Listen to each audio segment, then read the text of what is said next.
Heroes is the spin-off to Cartographers, which is one of the most popular games of all time about making a map. But now you're making a map and there's monsters and good guys to help you out. But is it worth checking out? Let's talk about it.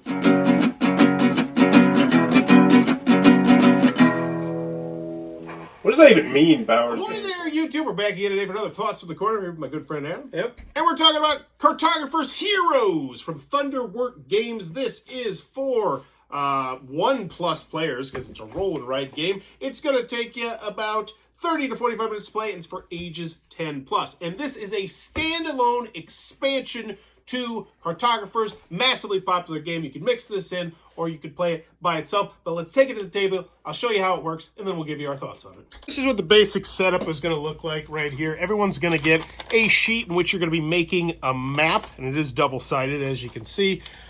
You're going to have A, B, C, and D. And then you're going to have these cards right here because you're going to play over the course of 4 rounds, pretty much. The spring, the summer, the fall, and the winter. In the spring, you're going to score points for A and B. And then in the summer, you'll score points for B and C, and then for C and D, and then for D and A. So a lot of forward planning on how you potentially want to do that. Each game, you're going to have different ways to score during the different seasons, and there's a good variety of how you're going to score. Most of them will have to do like, oh, you get this next to this, or get a whole bunch of these in a row, do different stuff like that. How you're going to fill your map in are with these cards right here, which you'll shuffle up at the beginning of every season, and then you are going to mix in 1 enemy and 1 hero. Now, we'll talk about the enemies later. They're a really interesting part of the game, but the basic gist is, once you got everything set up like so, you're going to flip over a card. You'll have a number in the top left corner, and that is going to tell you when a season is over. So, for instance, right now, we would be 2/7 of the way through the summer. And then everyone at the table is going to decide whether or not they want to make a coastal encampment that is houses or a coastal encampment that is water. And they're going to draw that shape onto here. They draw that shape. They can twist it any way they want it. You can't mirror it. But once everyone's done that, filled it in on here, you draw the next card, which will once again have a number in it most of the time, and you put it there.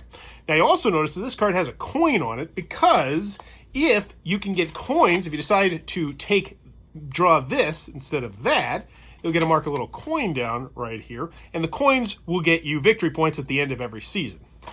So let me zoom in right here, and you can quickly see it. So down here at the bottom of your score, every single one of the seasons, you'll add it up. So the first one, you'll see how many points you get for the A scoring condition, how many points you get for the B scoring condition. Then you'll count how many coins you've marked off, and then you'll have this little demon symbol right here. Now this is really stinking cool because, as I mentioned, one of these is going to be mixed in each season you do. So you might run into it, and you might not potentially.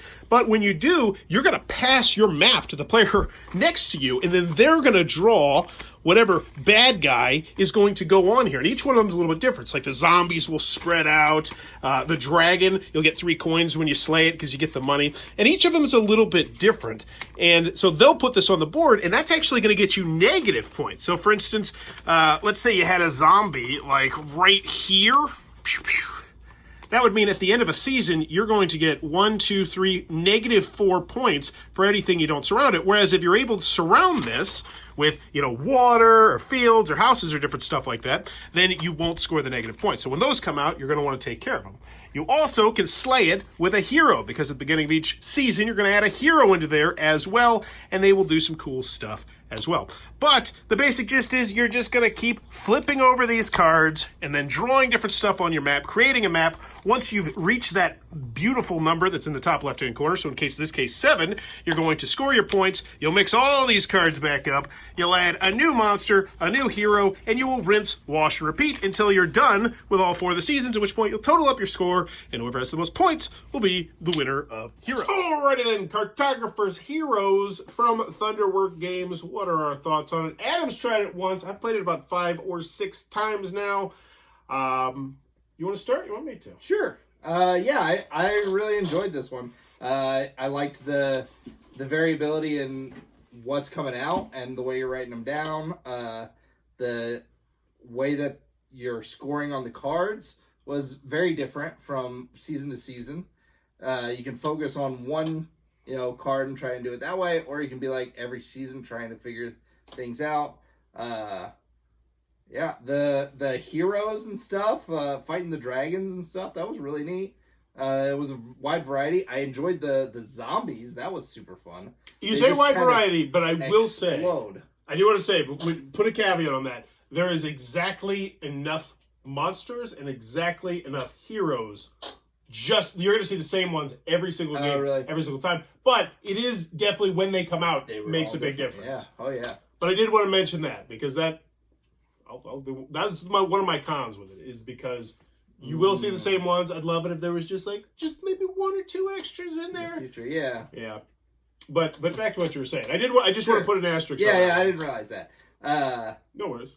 Yeah, the puzzle aspect of clicking everything together, trying to figure out this. Oh, if I put it here, it's gonna block off all this stuff. Do I go for the coin? Yeah, there's a lot of things to think about while you're putting your stuff out.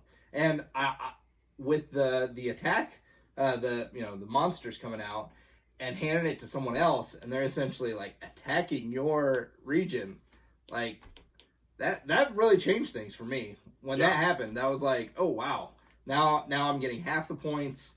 I've got to figure out how to salvage this thing. I really enjoyed it. What are your basic thoughts on roll and rides? I do want to mention that as well. I typically enjoy them. Okay, because we played with someone else, didn't like roll and rides that much. This didn't wow them. For me personally, this is going straight into my collection. I enjoyed Cartographers. I think I played it twice. I enjoy this more because I do like the monsters. I think it's just an added little extra challenge. And variability-wise, yeah, aside from not having more monsters, I don't really care about the heroes because they don't really do that much. Mm-hmm. I wish there was more monsters, but then again, that's just because I enjoy the game. Like, I have a couple map packs. I played with a couple different maps. It's been fun every time. I taught it to my 10-year-old son. He had a blast. He really got into the whole aspect of making the map and having the map at the end. The monsters are different, are diverse, and when they come out, can be very, very, like that zombie, for instance. Like, if you don't take care of the zombie, it's just going to expand. The dragon comes out round one. You really want to get rid of it early because then you can start stacking up the gold. How many different scoring cards were there? That I don't know, but that one I would say there's a decent amount of variability in there. I wouldn't say a bunch, but it's never going to be the same. Right. Yeah, I just want more, but for what's in this package, it's a solid package. Like, you're going to get a lot of game out of this, and I think you're going to want to get more in the future just because more maps, more monsters, more heroes. But at the end of the day, I think it's a great game, and I think it builds on Cartographers. And would I recommend it over Cartographers? It's been a minute since I played it, but yeah, I think I would just because I really dig the aspect of the monsters. I think it's a really cool thing, and not much to say. I think it's a great little map-making game. Yeah, agreed. Here's a question. Would it go into your collection if I offered it to you? Yeah. Especially since there's a solo version, right? Yes, I have not tried the solo version of it. I hope to do a gameplay video of that in the future. I played it, I think, 2 players, 3 players, and 5 players one time, and every single time it's been enjoyable. So, Cartographers Heroes. If you already own Cartographers, is it worth it though? I would say, yeah. If you really like Cartographers, yeah. I think the monsters and the heroes shake it up a good deal, and great little game. There you go. Not too many holes to poke in it, I can't really think of. If you don't like roll and write games, it might not be your cup of tea. But it adds the player interaction a little bit with the monsters. There's lots of sheets in there. Yeah. You could laminate them. I feel like I'm a shill because I don't have anything really negative to say about it. All right, let's wrap this up. Shill. But let me know in the comments below. What's your favorite roll and no. Yeah, what's your favorite roll and write game of all time? I'm going Twilight Inscription when I think about it. I really dug that. I love the massiveness of it. There was one we played a number of years ago at Origins that it was like you're trying to work your way through this dungeon thing. You know what I'm talking about? I had a lot of fun playing that game, and I almost bought it, and I wish I had. Let me know in the comments below. What's that game he's thinking of? And also, maybe 2019. What's your favorite roll and write game of all time? And as always, thanks for your time, YouTube. This video is brought to you by all of my amazing Patreon supporters, and I would love it if you would join their ranks and have your name immortalized in the end of many of my videos for the end of time. But consider for only $1 a month, and as always, thanks for stopping by.